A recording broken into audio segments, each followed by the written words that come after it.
Salut à tous les amis, j'espère que vous allez bien. On se retrouve aujourd'hui mercredi 19 août 2026 pour une nouvelle vidéo. Nous allons au sein de cette vidéo évoquer le match de ce soir, le trophée Gamper qui aura lieu ce soir à 20h contre Al Ahly. On va aussi parler du dossier Alvarez. On va aussi parler des petites rumeurs, des alternatives. Vu que j'ai eu quelques informations, on va aussi en parler tous ensemble. Il y a beaucoup de choses à dire au sein de cette vidéo. L'arrivée de Rodri, on va revenir également hier sur ce qui s'est passé, la présentation. On a vu ça en live, c'était incroyable. Il y a eu quelques déclarations. Bref, on va revenir sur toute la journée d'hier, la présentation de Cancelo, il faudra attendre un petit peu, toute l'actu, comme d'habitude, au sein de cette vidéo. Avant de commencer, n'hésitez pas à mettre un petit like, à commenter, à partager, à booster la vidéo si vous le voulez. Vous pouvez également souscrire la page sur Twitter, Instagram, YouTube, etc. si vous voulez soutenir, rejoindre la page YouTube. Bref, comme d'habitude. Avant de commencer la vidéo, petit instant en promotion. Si tu penses vraiment bien connaître le football, alors cette saison, je te propose de le prouver et potentiellement de gagner des récompenses grâce à tes connaissances foot, parce qu'il y a Sorare Pro qui est de retour pour la nouvelle saison. Donc le principe, il est simple. Tu construis ton équipe avec les cartes officielles de plus de 300 clubs et de ligues. Donc il y a la Liga, la Ligue 1, la PL, bref, il y a tous les championnats. Et là, c'est pas juste du hasard, c'est toi qui dois scouter les joueurs, les repérer, repérer les pépites, etc. pour faire la meilleure équipe. Tu alignes 5 joueurs, gardien, défenseur, milieu, attaquant et un extra. Et surtout, tes joueurs sont notés en fonction de leur performance dans la vraie vie. Donc plus ton joueur est fort dans la vraie vie, plus tu obtiens des points, et ça c'est top pour ton équipe. Ensuite, tu fais potentiellement progresser ton équipe dans les meilleures compétitions et tu tentes de remporter des vraies récompenses, que ce soit des maillots, des places VIP, des expériences, etc. etc. Et contrairement aux sets qui changent régulièrement, les cartes pro, elles peuvent être utilisées tout au long de la saison et tu les possèdes réellement. Donc ça c'est vraiment top. Donc si tu veux commencer, c'est justement le bon moment. Il y a les cartes de la nouvelle saison qui sont dispo. Et avec mon code ActuBarça, tu bénéficies de 50% de réduction sur tes premiers achats, jusqu'à 300 € dépensés, donc 150 € d'avantage pour les nouveaux utilisateurs. De toute façon, le lien est en description de vidéo. Alors si tu es prêt à montrer que tu connais vraiment le foot par rapport aux autres, rejoins l'aventure Sorare, lien en description et en commentaire. Bon, on y va. On débute, on va commencer par l'actualité. Hier, il y a eu la présentation de Rodrigo Hernandez, donc sa présentation qu'on a pu suivre ensemble. L'officialisation est tombée en live d'ailleurs, aux alentours de 18h30, 18h45. On a tout suivi, on a attendu assez longtemps. Présentation très sobre de la part de Rodri, sans déco, qui n'était pas officiellement présent pour la présentation, mais qui était présent pour prendre les photos le matin, le midi et le début d'après-midi. Donc ça a mis un petit peu de temps, il fallait que Manchester City et le Barça règlent définitivement les affaires contractuelles, ça a été fait. Le joueur a signé à midi hier, il fallait patienter tout simplement que les deux clubs concluent l'accord au niveau écrit, bureaucratique, ça a été fait. Et donc l'officialisation est tombée à 18h45, avec la présentation ensuite du joueur qui est venu avec beaucoup de volonté. Il a montré dans ses déclarations, j'avais plein d'offres, plusieurs options, mais le Barça était ma première option. Alors comment s'est fait l'opération Rodri ? Il y a The Athletic hier qui a donné un peu plus de détails. Pour faire simple, en fin juillet, il y a eu un mariage qui a été organisé par une des personnes qui travaille actuellement au Barça et qui travaillait avant à Manchester City. Et bien lors de ce mariage, Deco était invité. Et il y avait aussi Rodri qui était invité parce que ex-City, et évidemment il le connaissait. Et lors de cette réunion, enfin lors de ce mariage, pardon, il y a eu une réunion qui a eu lieu improvisée entre Deco et Rodri. Donc c'est dingue, c'est The Athletic qui raconte ça. Puis ensuite, il y a des chants barcelonais qui ont été entonnés lors de ce mariage et Rodri qui chantait. Et donc il y a eu des petites vidéos qui sont sorties par-ci par-là. Et donc le deal a été comme ça en fait. Dès que l'option Barça est arrivée, Rodri a choisi. Mourinho, en interview, a confirmé que le Real avait bien parlé avec Rodri, mais qu'ensuite il avait eu des doutes. Donc je pense que l'arrivée de Barcelone au sein de l'affaire a clairement fait peser la balance du choix du joueur concernant le Barça.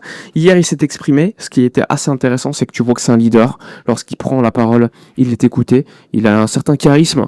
Je parle pas de charisme, tu le vois dans la rue, t'es halluciné, mais il a un charisme de leader en fait, c'est-à-dire que on voit qu'il en a il a la bouteille, on voit que c'est quelqu'un qui va être écouté, qui va prendre en compte, en charge également les jeunes. On lui a posé la question, Busquets c'était ton idole, ton référent. Maintenant il y a Bernal et à chaque fois il dit oui, c'était mon ami, on a joué en sélection ensemble, c'était une véritable référence, c'est un rêve qu'on me compare à lui. Bernal, moi je suis là pour l'aider aussi, je suis là est là pour aider l'équipe de manière générale. Les individualités, c'est pas le plus important. Le plus important, c'est le collectif. Il met toujours en avant le collectif en exprimant que gagner des titres, c'était le fruit d'un travail collectif. Et les titres individuels type Ballon d'Or, parce qu'il a été posé la question par rapport à Lamine, etc. Il explique que c'est la conséquence tout simplement du travail collectif. Et là, on voit quelqu'un qui est posé, on voit quelqu'un qui a beaucoup d'exigences, parce qu'à chaque fois, il dit on va tout gagner. Tout simplement, on va pour tout gagner. Vamos por todo. Et donc on remarque une présentation qui a été très bien gérée. Alors on n'a pas le numéro officiel pour l'instant de Rodri, ça devrait être le 16, mais ça n'a pas été encore officialisé au niveau de la Liga, même si sur le site du FC Barcelone, on le voit déjà avec le 16, Fermin qui prend le numéro 7, mais il faut patienter l'inscription du joueur. Sachant qu'il a dit, il a rassuré tout le monde les gars, il a rassuré tout le monde, il a dit, si je veux, demain... hier il l'a dit, donc en parlant d'aujourd'hui, je peux m'entraîner avec le groupe parce qu'il est prêt physiquement. Il a dit j'ai fait ma petite opération au dos, c'était vraiment une petite opération, maintenant je me sens très très bien. Alors je pense que Rodri ne jouera pas, déjà il n'est pas dispo pour le match de ce soir, sachez-le, c'est normal, et pour le prochain match, c'est-à-dire le premier match de Liga, je pense pas que Rodri sera dispo parce qu'il faut quand même à minima une pré-saison pour le joueur, mais il sera assez rapidement présent pour faire partie de l'équipe, et donc ça c'est le plus important également. Un flic qui a ensuite, lors de l'officialisation, il y a une petite interview de flic qui a été diffusée sur les canaux du FC Barcelone.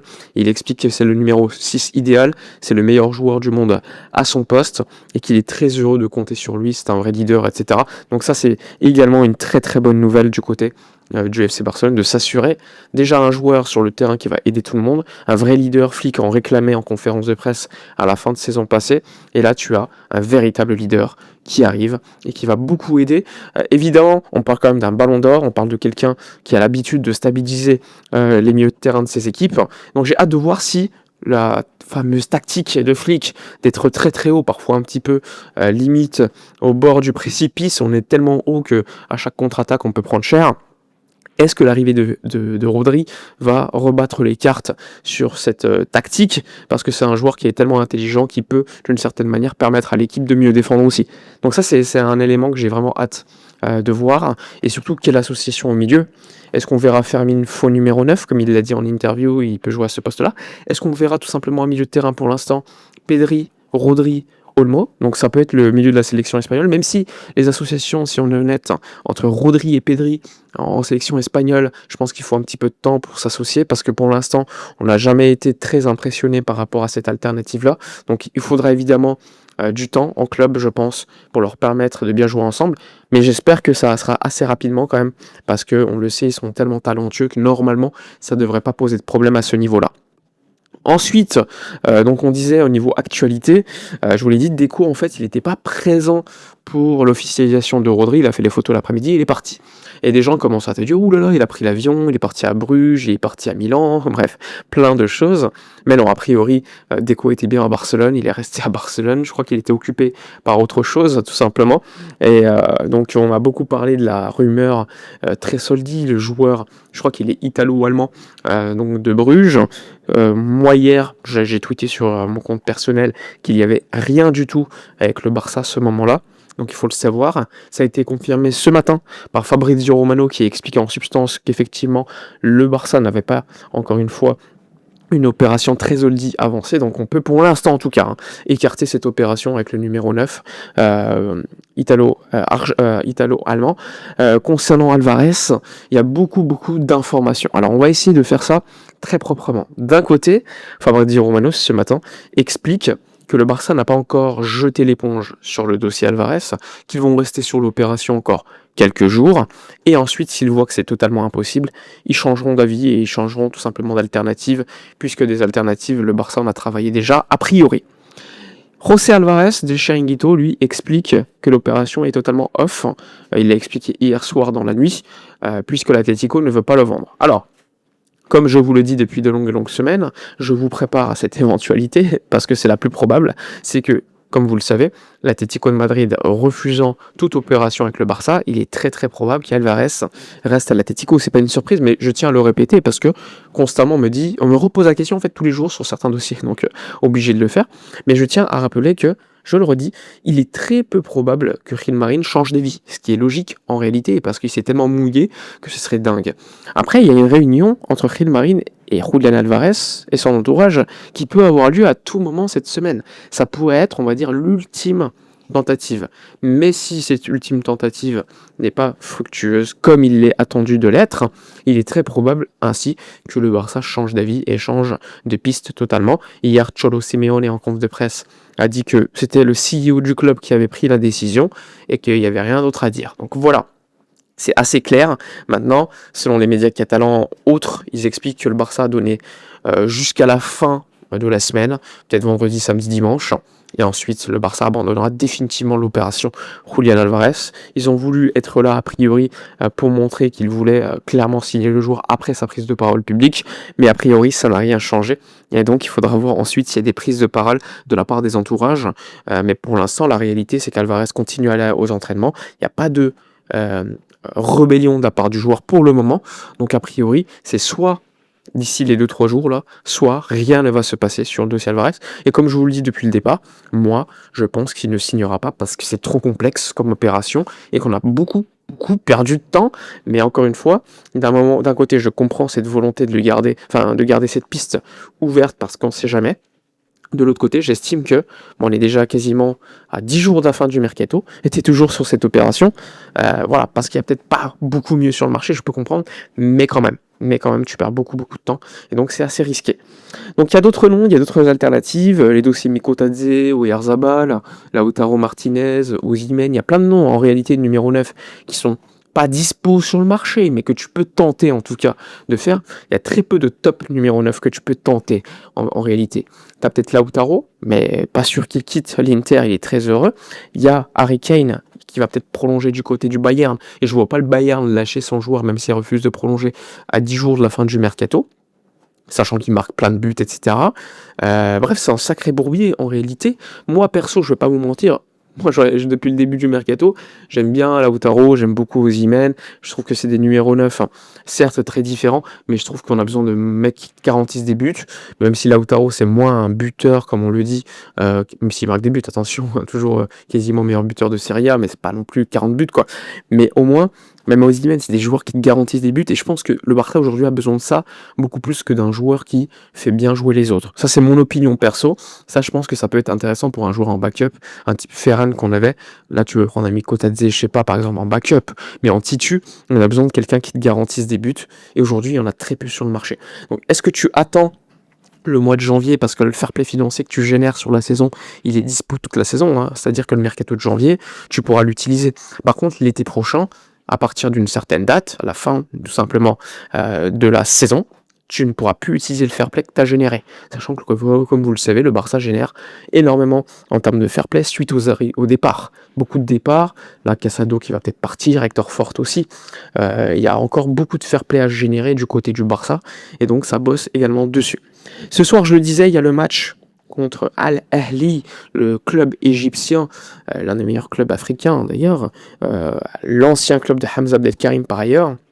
Donc ça sera à 20h, on sera en live évidemment ce soir pour l'avant-match, pour évoquer tous les différents dossiers, là aussi, donc ça va être super. Présentation d'effectifs, il n'y aura pas de Cancelo, il y aura Rodri qui sera présenté mais qui ne va pas jouer. Cancelo, quant à lui, il faut patienter qu'il rompe totalement son contrat, son lien contractuel avec Al Hilal, donc normalement ça devrait prendre encore 2 jours max environ. Les négociations sont bien avancées, la rupture va arriver, mais le temps au niveau bureaucratique que ça se fasse et que ça soit effectif, il ne peut pas encore signer évidemment son contrat avec le Barça, ce qui est logique. Donc pour l'instant on est en pleine attente, et ensuite l'officialisation de Cancelo tombera, la présentation également, mais il faut patienter. Il ne sera pas dispo ce soir pour le trophée Gamper, de toute façon il n'aurait pas joué évidemment, il aurait peut-être été présenté devant le groupe, etc. Mais c'est pas le cas. Autre info aussi assez importante, c'est les capitaines provisoires. 3 noms ont été choisis. Donc il y a Rafinha, Pedri et Eric Garcia qui ont été choisis par Hansi Flick comme capitaine provisoire. Il précise dans son interview à la chaîne du Barça que Frenkie de Jong pour l'instant n'est pas capitaine provisoire parce qu'il ne peut pas jouer puisqu'il est blessé. Mais à la fin du mercato, lorsque tous les joueurs seront confirmés dans l'effectif, un nouveau vote aura lieu évidemment par le groupe pour tout simplement sélectionner les 4 nouveaux capitaines. C'est logique, pourquoi Ter Stegen est parti, Araujo est parti également. Bref, tous ceux qui avaient, on va dire, le brassard de capitaine à un certain moment sont partis. Et De Jong est blessé, donc logiquement, un nouveau vote aura lieu. Si De Jong n'est pas dans les 4 à la fin du mercato avec le nouveau vote des coéquipiers, franchement, ça la foutrait très très mal pour son statut dans le vestiaire. Mais bon, on verra, là on s'avance un petit peu, et on verra évidemment ce qui sera à ce moment-là.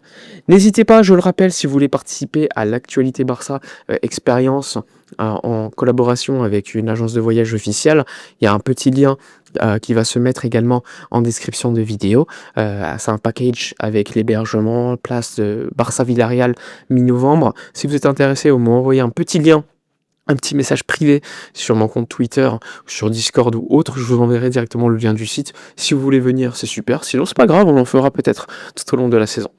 Voilà pour la vidéo de la journée. N'hésitez pas également à rejoindre l'aventure Sorar, mon partenaire, je le rappelle, et je les remercie pour le soutien. Profitez-en, le lien en description et en commentaire. Passez une agréable journée, nous on se retrouve ce soir pour le live d'avant-match. Ciao.